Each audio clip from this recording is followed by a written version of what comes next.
Short form videos will keep winning, but long form will make a comeback. We're scaling really fast. AI is not going to replace like us. We're really efficient and we still have a very lean team. AI will dominate, but not like you think. Because we leverage AI.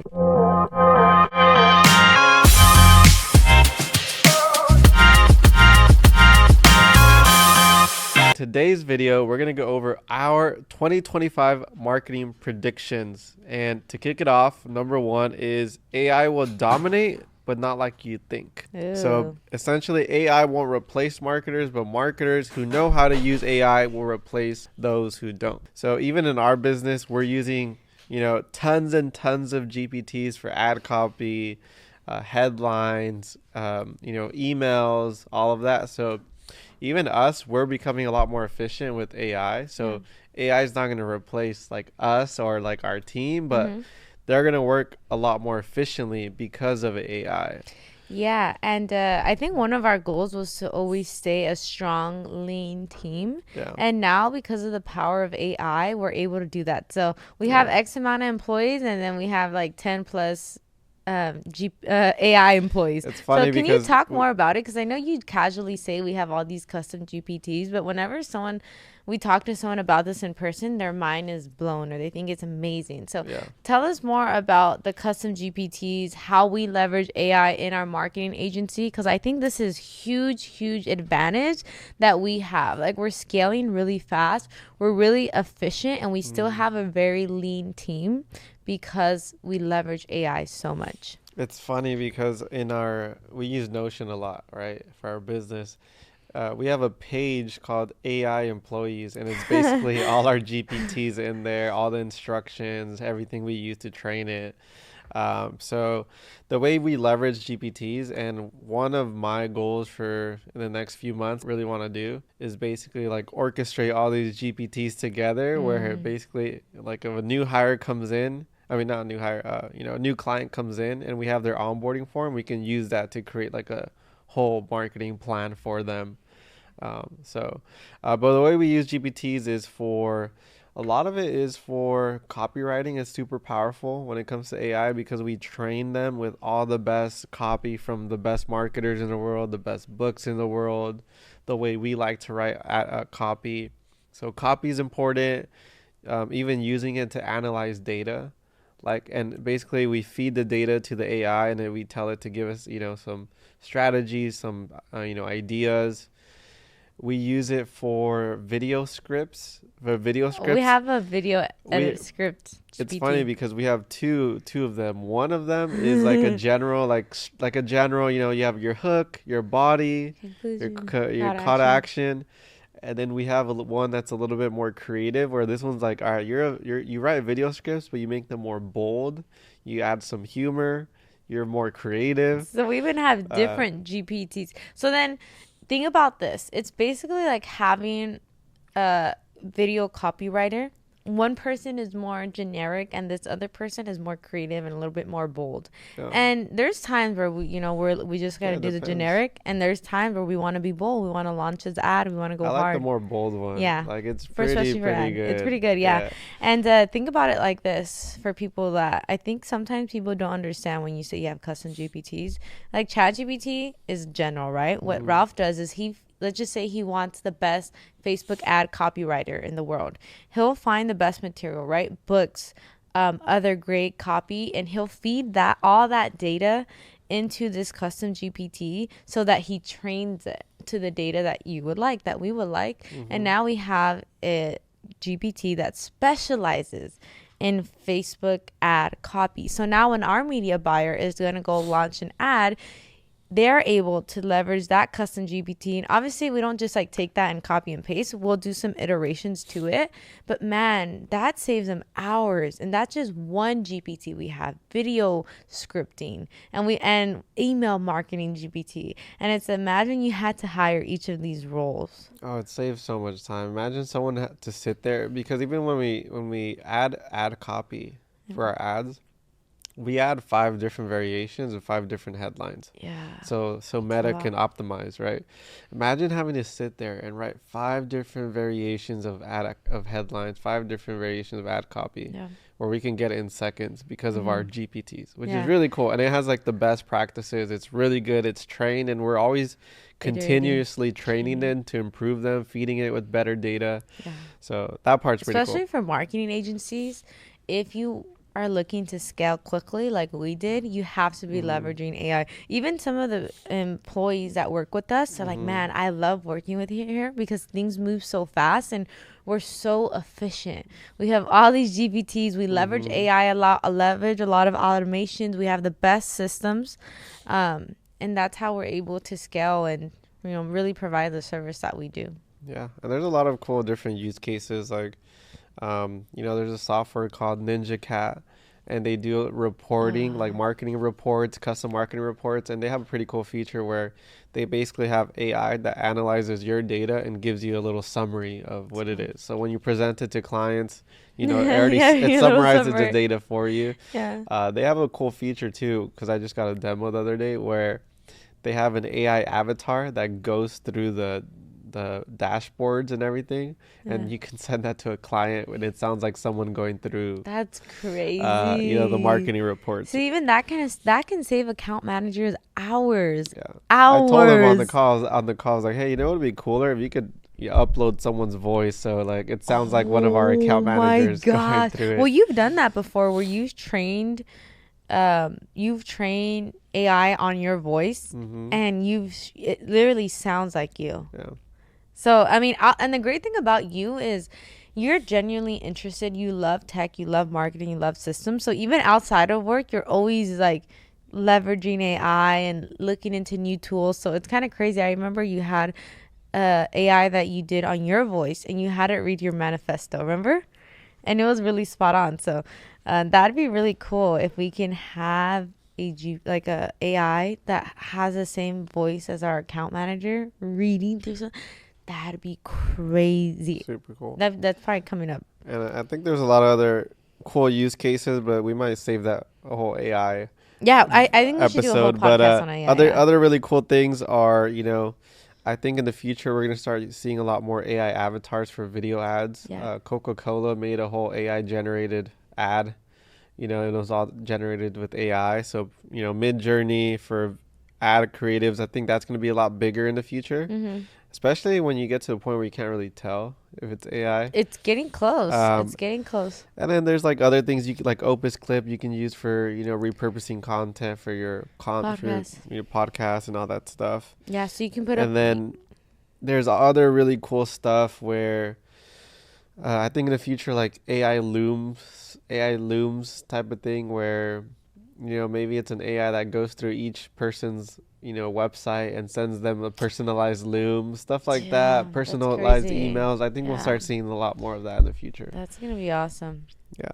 So I feel like there's a lot of people that don't know how to leverage AI. I mean, we can get into a whole topic on that, but AI is very powerful. Yeah. So that's AI. So prediction number 1, AI will dominate, but not like people think. Number 2 is short form videos will keep winning, but long form will make a comeback. Long form is the long-term game, and I think it's something a lot of people sleep on. So even when it comes, the thing about it is there's a trust issue when it comes to people on the internet, right? I feel like it's not how it used to be. People it's a big trust issue. A lot of the times when they're not buying your product, they don't trust you. Why? They don't know you. Why? They haven't seen enough content from you. And they typically say people need about 7 to 9 hours of consumed content before they trust or buy from you. So think about Reels. It's like 10. It's like 17 now. Yeah. Instead of 7, I think it's 17. Yeah, maybe it's probably more. But think about Reels that are, let's just say, a minute or less. How many Reels do they have to watch from you to add up to 17 hours? A ton. But they can watch maybe a couple long form content, a couple short form, maybe some email, some other content you sent, and they can get that number faster. So a lot of people sleep on this. Anyone that is selling any type of product, especially coaches, even us, I mean, we do this marketing podcast because people are going to consume hours and hours. And then you should tell them about you add a pixel to it. So if they see one video, they keep seeing more videos. And people get on sales calls, and what do they tell you? I've seen all your YouTube videos. And they're like, I know you, and I know your wife, and I know your guys' story, and they already trust you. Mm-hmm. Yeah, no, long form that's one thing we're actually this year we're doubling down on a lot more. Yeah. And like I did a sales call recently, right, where the guy logged on and he's like, you know, I saw your guys' podcast, I watched your YouTube video, I started seeing your ads, and I started seeing you all over YouTube and all of this.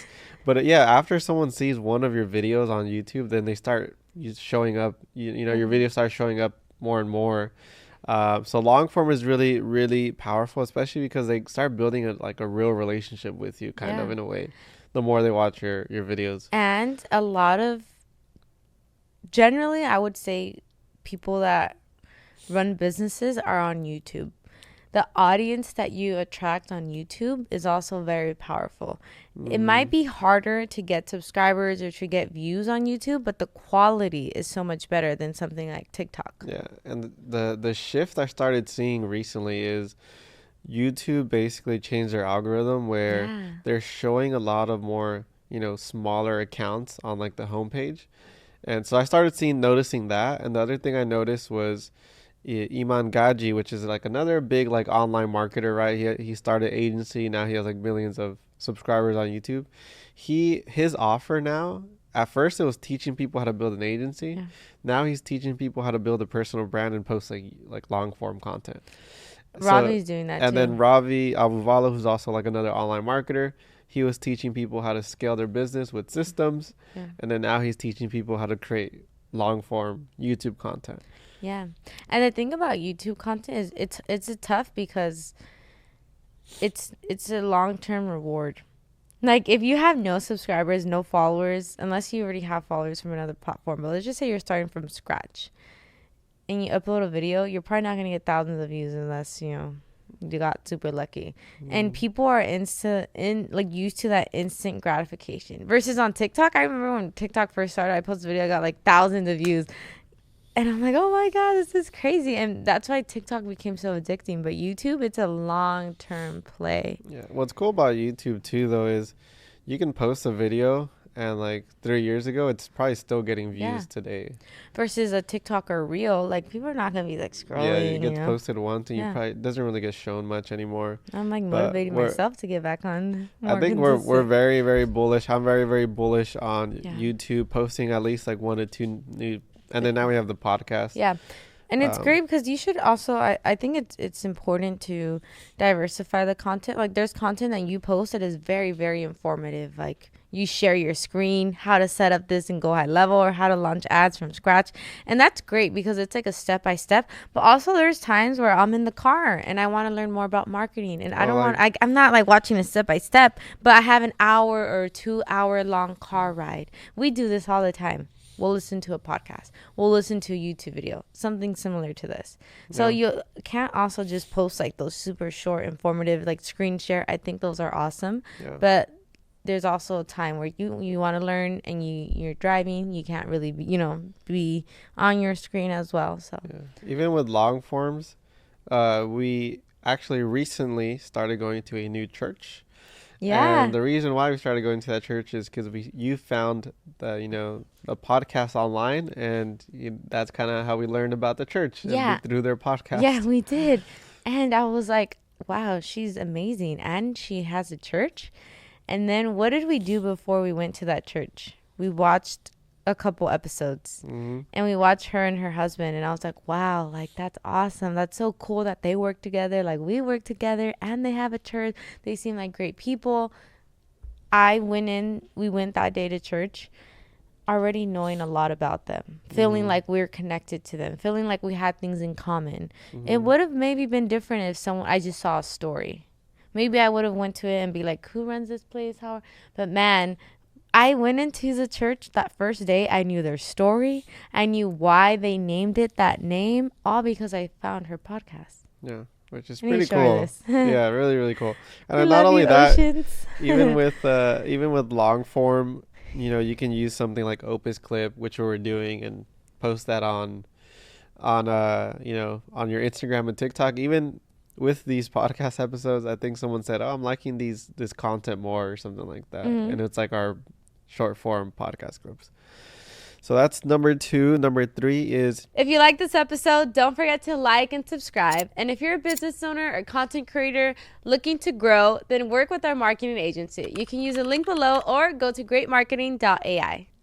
email marketing will be more valuable than ever. And partially is because, ad inflation, how we have, home inflation. We also have ad inflation. You know what's something that kind of bothers me or alarms me is when we start working with people and they're like, yeah, so the cost per lead is gonna be like X amount of dollars. Like I was running ads like 5 years ago and like that's what we were getting. Like there's ad inflation just like there's home inflation. Like the cost is only going up. Or let's say you're running an offer or something that worked 4 years ago or 3 years ago, especially during COVID. COVID was an interesting time. People wanted to connect with more people. People wanted to work on their health, all these things. It's a lot different. So timing matters. I think that's really big. Yeah. And then even with email marketing, social media platforms are unreliable. Like you can get taken down from your ad account could get taken down from, something like Meta. Yeah. But, if you have their email, you own their email, you can keep emailing to them. Email list is so powerful. Yeah. It's actually very overlooked. Sorry. It's very overlooked. It's true what you said. Your Facebook can get taken down permanently. You can get banned on X, you can get banned on TikTok, all these things. But if you own every single business right now, if you're watching, you need to own your email list. Because whatever happens to your social media accounts, and sometimes you can't just make another account. That's not how it works. Or maybe even if you can, you're gonna have to get all these followers again. But if you have their email list, you can directly market to them. Yeah, and then with email, that we're gonna have more personalized AI-powered email automation, stuff like that. That's gonna make it even more powerful. So I think for businesses, I would recommend to build an email list now, and different ways you can do that is like offer lead magnets. Like one of the easiest ways is offer something for free. You can collect their email. So if you have senior care facility, for example, 5 things to know about building a senior care facility. So now if people opt in, those people are interested in building a senior care facility. You start building your email list. Another way we build our email list is through school. So we have a free school community. We're building community, which we'll probably touch on. And B, we capture their email and we build our email list. Yeah, so we have a free school, and that's how we're building our own list. And then with email, just making sure you're making them valuable. Like a lot of people, they just pitch. But if you can make it spammy. 80% value, 20% pitch, like that's the kind of a good ratio. And then there's like other things we go into. I think email could be its own episode too, but segmenting your list, like making sure, because if you have like a big database and it's not properly segmented, like, okay, these people here are interested in this, these people here are interested in this, these are my most engaged, audience, then stuff like that is really important for your email list. And then number 4 is personal brands will outperform company brands. And we've seen a lot of this, with The Rock and the celebrities launching their own products, where it's basically their personal brand, and they're leveraging that. Everyone should be building their personal brand right now. Every single person, doesn't matter what you do. Marketer, sales, even stay-at-home mom. There's stay-at-home moms that are making bank. Whether you can sell a product, info product, and have that be selling even while you're hanging out with your kids.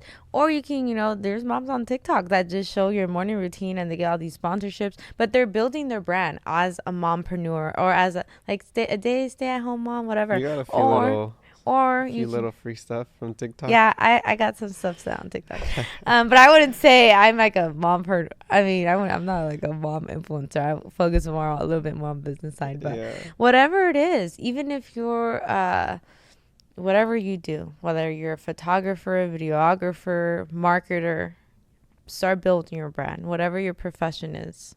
Yeah, and then at the end of the day, people buy from people, right? Usually, Who they who know. they know, like and trust. Yeah. So, building a personal brand is huge. And then even when it comes to ads, like for smaller businesses, like if you're to run ads, and then here's what usually happens: they're gonna click on your Instagram, your profile. They're gonna check you out. If you have 10 followers and your profile photo looks bad, and you And don't you're have an actual personal brand online, they're not gonna trust you. Yeah, that goes back to the whole trusting. Building your personal brand is so, so important. It's so critical. And it's also a long term game. Like, what do you want to be known for? We all have something. There's no excuse of I can't build my personal brand because I don't know what it is. There's always something, whether it's around fitness, whether it's around your business, whether it's around your systems. Like, you have to be building your personal brand around something. And it kind of even goes back to kind of the church example, right? Yeah. Because we saw our pastors and we learned about them, which made us want to go to the church. It wasn't the other way around where we just saw the church Yeah. Instagram profile Exactly. and all we knew about was this church. We learned about them and they, made us want to go to that. Yeah, church. So that kinda, is so that's true. a pretty great If example. I would have just seen a story, maybe advertising the church, I probably wouldn't have gone. But because I saw her podcast, I was like, wow, I saw like an hour long. And they have a pretty good personal brand online too, yeah, actually. they do. They do. They have a great personal brand. And I was just and one thing, like our other church we used to go to, they don't have like personal brands as much. It's more of like a bigger church. So it's what did you describe it? Corporations versus personal brands? What was the term you used? Big businesses versus personal brands? Company brands. Company brands, yeah. I like the personal brands. And I think that at the end of the day, we just have to be developing more of the skills that we have and what do we want to be known for. And actually, at church on Sunday, they talked about this. Like, God gives us all a skill, right? Whatever it is. And it's our job to develop it. And you develop that, and then you're able to build your brand around that. Like, what do you want to be known for, basically? Yeah, and then we've even seen some of this with people like Mark Zuckerberg. I think at one point he didn't really have a personal brand. Like he didn't really post much. And then he started, going to UFC stuff and being more out there and building his own kind of brand. And Elon Musk is a prime and I guarantee example that actually probably helped Meta, like Oh sales. yeah, I mean that's why Trump has a big personal brand. And even like Elon Musk, right? His personal brand helps fuel all his businesses. Yeah. Yeah. So personal brand. I mean, Alex Hermosi another good one. Gary Vee all have personal brands. And you can lose. Your business can be doing bad. I mean, you can lose one of your businesses. You have a personal brand. You just whip up another. Yeah, and then even with businesses, a lot of them now are using micro influencers, stuff like that for marketing, UGC content, who have personal brands. Mm-hmm. And then number 5 is the rise of community-led growth, which is where people are building and focusing on communities and building ecosystems. Mm-hmm. So long term, I think that's going to be really, really powerful. And I mean, we've seen it with some of our clients where they have, their communities and they call it like, their own community, and then they have an ecosystem around it. So they have a community where, like, let's just say for an example, they have coaching calls. From those coaching calls, they also have mastermind events. They have business events. They have like inner circle events. Mm-hmm. And then they basically create this whole ecosystem around their community. Yeah. And then now, you see people with their gear, their like merch, around town and stuff. And because they're building a community. It's part of a community. I think Driven does it really well. Yeah. Really, really well. I think one time we were in Mexico, we saw someone with the Driven sweater. Yeah. And we're like, oh my God, he has a Driven sweater. Like, that's so cool. Driven does it really, really well, where they build really, really strong communities. Yeah. And everyone in Driven's like, oh, I'll do business with you because you're in Driven. Yeah. And it really feels like a community. So I think that's going to be even more powerful long term. So like 2025 communities are going to be really big. And, building a community around your brand, like the way you could do this is one of the easiest ways is create a school. If you create a school, you can start building your own community. You can have a Discord, Facebook group, Telegram chat, a WhatsApp chat, whatever it is, but build some type of community. I mean, even at our, we went to a small group, what's what they call entrepreneurship small group the other day, which is like a smaller community, Christian entrepreneur small group. Yeah, within the church. And I think you recommended, oh, we should have a WhatsApp channel so everyone can communicate. But that's kind of building community. I'm actually in a women's Bible study on Wednesday. We're like on a WhatsApp, and it's community. We're like, we talk every day. We have it's community. Community is really important. Yeah. And then we started it with our own. We have like a free school community where people are joining, and we give out some free content on there. Yeah. So we're doing that on our end, but maybe it would be cool to have a little Telegram or something at some point, or WhatsApp or Discord. But a lot of people use like a Discord, a WhatsApp, I hate Discord. Telegram. I won't join a community if it's on Discord. Discord is probably more like the stocks and crypto people. Yeah, I'll join on WhatsApp, Telegram, anything else. But if it's a Discord, I'm not joining. The probably hardest challenge with communities is just getting people to engage. I mean, you had a community at one point. Yeah, I did. You're right. It was called the 𝗪𝗁𝗪𝗁. Yeah, that's a good name. And people actually messaged people even met up there, and they met up. And I think it was really great. I think the thing with community is you have to empower other people. The community cannot be centered around you. It has to be centered around other people. We should try that again. Basically, how you had the 𝗪𝗁𝗪𝗁 stuff, but with our great marketing. Great marketers. Yeah, that'd be cool. We have so much going on. Number 6 is traditional SEO is dying, but search is bigger than ever. So nowadays, people, especially the Gen Z. Whoa, why are you looking at me like that? Your generation. I'm Gen Z. They use TikTok a lot. I mean, even just tell it how it is. You're like the Gen Zers right there.